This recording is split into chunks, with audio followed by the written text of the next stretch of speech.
This is probably the most clear-cut example of liberal hypocrisy when the Conservatives, more specifically when Pierre Poilievre was leaving the Conservative convention, I think it was in Montreal in Quebec, he boarded a WestJet plane, and on board was a bunch of obviously conservative supporters that were there heading back to, a different major airport, whether that be Toronto or Vancouver, Calgary, or whatever it was. And Pierre Poilievre had pre-approval to make a PA system announcement since everyone was pretty much there to see him. Like, it's a massive event. It had thousands of people, and there was 99% of the people on the plane were there for the convention. And the Liberals are having a meltdown over it because how could Pierre Poilievre speak into a PA system microphone on a plane? That is the job of pilots and pilots only. Well, of course, Justin Trudeau would have never spoken in a plane before this moment, right? Well, wrong. Today we're taking a look at, again, this crazy liberal hypocrisy that comes to bite them in the ass. Welcome back to another video, everybody. Before we get into it, I want to encourage you to give a like, subscribe, share the video, whatever you got to do to get the word out. It's much appreciated, and I appreciate all the love. I want to take a quick moment to give a shout out to all the channel members. If it wasn't for you, I might actually have to consider myself a liberal and get government funding and government subsidies otherwise. So thank you so much. I get to be true to who I am and, speak my real voice. And as a byproduct, we don't need government funding to stay afloat. So woo! Shout out to all the paying members. All right, here we go. Let's get into this video. This is from Jennifer on Twitter. This is the video that has gone like parabolic viral on Twitter. 1.8 million views. This is Pierre speaking on WestJet. Who's ready for a home you can afford? Who's ready for some common sense? Who's ready to give a big thank you to the WestJet pilots and crew? This is your captain warning, a little bit of turbulence, but it will only last about 2 years. This time we'll have a totally new crew and pilot in charge of the plane. We'll pierce through the storm, safely land in our home, the country we know and love. Your home, my home, our home. Let's bring it home. And for some reason, this one moment is being just blown out of proportion and people are having a huge hissy fit. Now, Jennifer on Twitter did break down the tweet saying that WestJet did actually give pre-approval to Pierre. Also, before you get upset about Pierre speaking on the plane, this flight was specifically added by WestJet for their own customers attending conventions so we could get home. It was all delegates.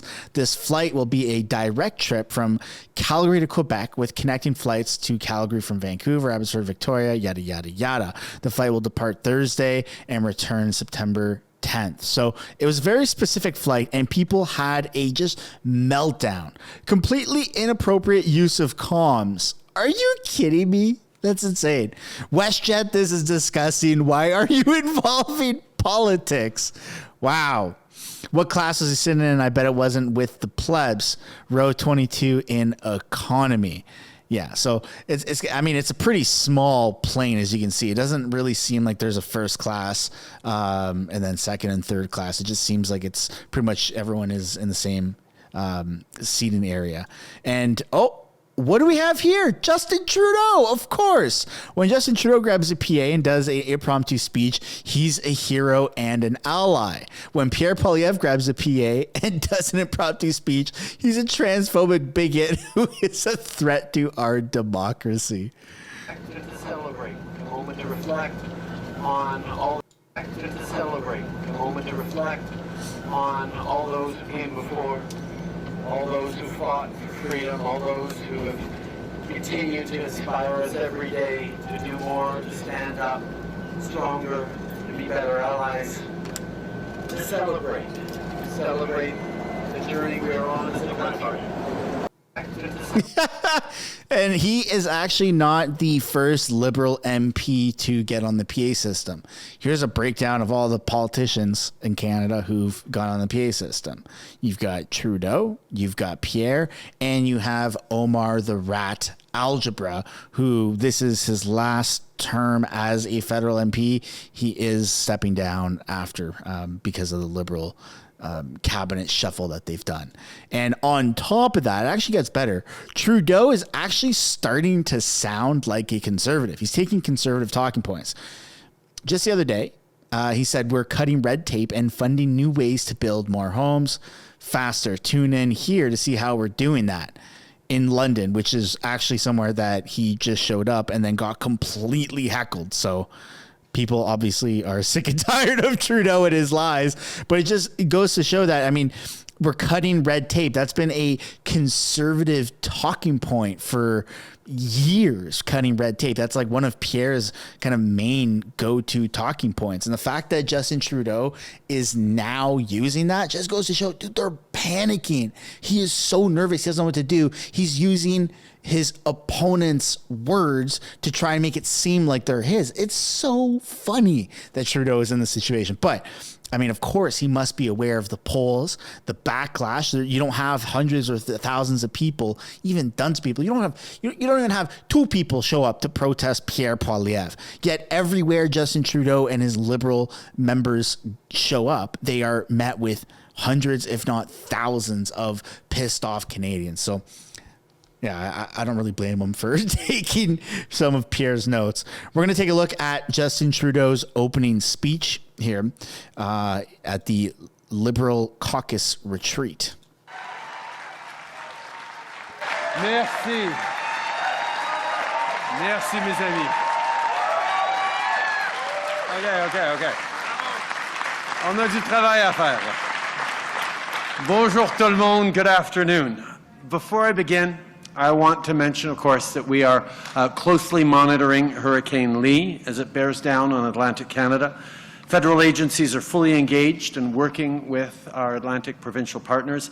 And I want to remind everyone to listen to updates from authorities and be there for each other, as Atlantic Canadians always are, during the tough times that we're facing this coming weekend. It is so great to be back here in London, here in southwestern Ontario. Our team has been having constructive conversations and talking about what we need to do to keep delivering for Canadians. We're ready for the return of Parliament. We're ready to roll up our sleeves and ready to keep working hard. Our focus is the same as it's always been, fighting for the middle class and people working hard to join it. We're here in a part of Canada that has seen tremendous growth over the past years. From Volkswagen's generational investment in nearby St. Thomas, where it'll build its first overseas electric battery gigafactory, to construction of the Gordie Howe International Bridge at the border in Windsor, to growth in communities all the way through southwestern Ontario, we're continuing to focus on creating great jobs for Canadians now and into the future. He loves southwestern Ontario so much, and that is why he's met with thousands of pissed off or hundreds of pissed off people that are always protesting him. No one can listen to Trudeau, and I'm sorry to cut that speech short, but I just don't have the ears and the brain capacity to be able to handle more of his lies. But I would rather provide something to you that I also enjoy, and something that you're likely to enjoy a little bit more than Justin Trudeau talking. And that would be Pierre Poilievre actually releasing the Conservative housing plan. Yeah, he did that today. It's a huge stepping stone for the direction that they're going, and the fact that he's actually released a plan is massive. Let's see if Trudeau decides to, copy Pierre's plan as well. But let's take a look at this video instead. Much, everyone, and now in English. I'm here today to address the housing hell that Justin Trudeau and the NDP have unleashed on Vancouver and on all of Canada. After 8 years of Justin Trudeau and the NDP, housing costs have doubled. Rent has doubled. Mortgage payments have doubled. The needed down payment doubled. After 8 years of Trudeau and the NDP, housing in Canada costs 50 to 75% more than in the United States after 8 years of Justin Trudeau. Vancouver is the third most unaffordable housing market in the world when you compare median income to median house price. Worse than New York City, worse than London, worse than Paris, worse than Singapore, a tiny island with 2,000 times more people per square kilometer than Canada. After 8 years of Trudeau and the NDP, UBS says that UBS says that Toronto is the worst housing bubble in the world, and Vancouver is the sixth. When I was housing minister, neither of them even registered on the list. After 8 years of Justin Trudeau, 9 in 10 young people say they will never be able to afford a home. After 8 years of Justin Trudeau, we see tent cities popping up in all manner of places where they never existed before. After 8 years of Justin Trudeau and the NDP, you can buy a castle in Sweden for less than the cost of a 2-bedroom in Kitchener. After 8 years What? of Justin Trudeau. That cannot be real. I need someone in the comments to fact check that, because if that's the case, ladies and gentlemen, Sweden, here I come. We are building fewer houses than we did in 1972. That's right. In 1972, with 22 million people, we built 232,000 homes. Last year, we built 219,000. Oh, that's a disgusting number. This year, housing construction is down again 32% over the year before it. Why is it that we can't build affordable homes in Canada? Well, one of the causes is the inflationary deficits of the Trudeau NDP coalition that drive up interest rates on mortgage borrowers and on builders of rental properties. The second reason is that the taxes and bureaucracy prevent construction. For example, here in Vancouver, local government delays, fees, zoning, permits, site plans, consultants, lawyers, and countless other costs add $1.3 million to the cost of every newly built home. In Toronto, it's $350,000. Montreal blocked 24,000 units of housing with its bureaucracy, and Winnipeg had to be slapped down by the courts because they tried to block housing right next to transit stations. And what does Justin Trudeau do? He favors the very bureaucrats who block home building. He funds the gatekeepers. We don't need to build more bureaucracy. Yet yesterday, Trudeau announced for the first time, first announcement on his year-and-a-half-old accelerator fund. He created an accelerator fund that takes a year and a half just to get the paperwork done. That sounds like a decelerator fund. Sounds Not pretty only slow. that, he says that this announcement of $72 million is going to build 2,000 homes in London. London was already scheduled to build 6,000. So there's no new housing from this big dollop of cash. There's just more bureaucracy. And that's why a Pierre Poilievre-led government will act with common sense to get things built. And today I announce that this Monday I will introduce in the House of Commons the Building Homes, Not Bureaucracy Act. And that act will have 6 measures. 1, it will require cities permit 15% more home building per year or lose federal grants. Those that build more than 15% in extra home building will get a building bonus. This will be based on a strict mathematical formula. If you exceed your building target by 1%, your funding goes up 1%. If you miss your target by 1%, your target goes down 1%. More home building, more money. Less home building, less money. It will be a highly predictable mathematical formula that cities will be able to follow however they like. They might speed up permits or site plans or remove steps. They might sell off municipal land. They might reduce development charges. They can do it however they want. They have strict autonomy in how they do it. but they must do it to get federal money because I will not pay them to build up their bureaucracies anymore. Furthermore, my common sense plan will require high-density housing right next to transit stations. Look at this appalling scene behind me today. Look at this. Just take a moment. What do you see here? You see a transit station. Vacant lands. Housing. So we're spending billions of dollars on transit stations across the country where there are no people allowed to live. If I were to fund this transit station, I would put the money in a trust. And I would say to the city of Vancouver, you get the money when the apartments are built next to the transit station and the people are occupying it. And that is in my bill. Very simply, you want federal money for transit, you have to approve high-rise apartments so that our seniors and students can live right next to the bus and train. That's good for the environment. Folks can jump on transit powered by hydroelectricity instead of having to drive a car. Furthermore, folks who are of lower income don't even have to own a car if they can live next to transit. That's what helped me through university. My dad had an apartment next to Heritage Station in Calgary, so I could hop on the train and head all the way to university. Fourth, my Building Homes and Not Bureaucracy Act will bring in a NIMBYism penalty.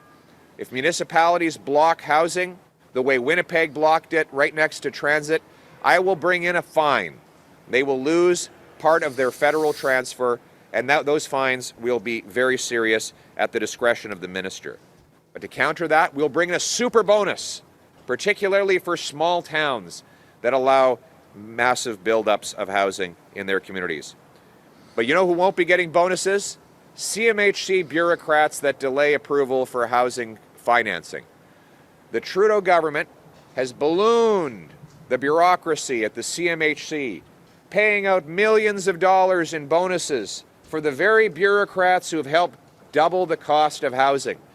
I'll be slashing all of their bonuses, and they will be getting pay cuts unless they meet the target of approving financing for affordable housing in under 60 days.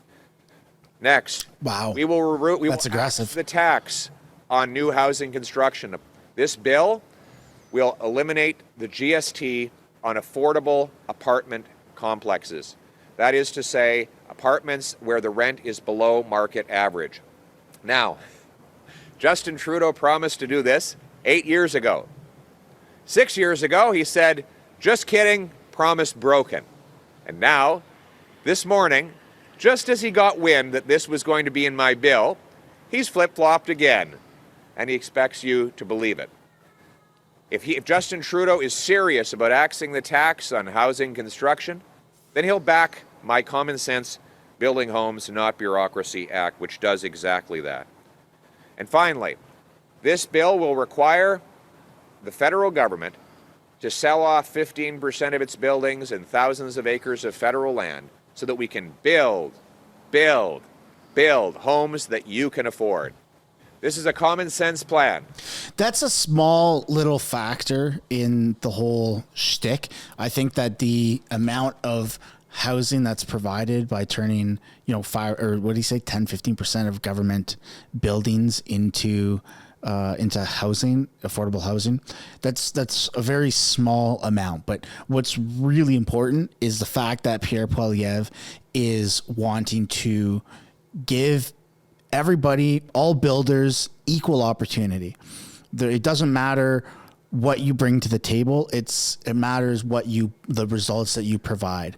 More results you provide, the more funding you get. The least results you provide, the least funding you get. That's like the most common sense thing. And it's actually surprising that the Liberal government hasn't done that yet, but also it's not surprising since the Liberal government mismanages money, and the way that government contracts work is absolutely disgusting. It's the biggest scam in Canada. Government contracts are just horrible. It's just like the worst thing to ever deal with, and the amount of money that just gets pissed away and burned is atrociously disgusting. It'd make you want to vomit. So the fact that Pierre is literally, it's like working commission based. That's fantastic. Everyone has the same opportunity, equal opportunity. Work harder, build more, spend more money building, get more money from the government. that is awesome, and I'm 100% on board with that. And I hope that that can actually be a plan that is implemented. I hope we can start building like 500,000 houses per year, because the way that immigration is going right now, it's really hindering the Canadian economy, because we have nowhere to house people, man. And housing prices would come down drastically if we increase our production, increase our building, because it's all about supply and demand. That's the extent of what I understand, how I understand the scope. I'd love to know what you guys think down below in the comments. Do you agree, disagree with anything that I've brought up, any of the points that any of the stories that have been mentioned here? I'd love to know what you guys think down below. Thanks so much for watching all the way till the end. Yeah, subscribe, follow if you haven't yet, share the video, and I will see you all in the next one. Bye for now. Thanks so much for making it to the end of the video. If you want to support the channel financially, you can do so by checking out the merch shop linked right up there. Or if you want to do something for free, which is also absolutely acceptable and highly encouraged, you can subscribe right there. If you want to continue watching videos like this, you can do so by clicking or tapping right there to watch the next upcoming video. And if you want to watch a little bit of different content, but also Canadian stuff, you can do so by clicking right up there. That's my second channel, House of Canada, also known as the House of Commons Highlights. Thanks so much for watching. I look forward to seeing you in the next video.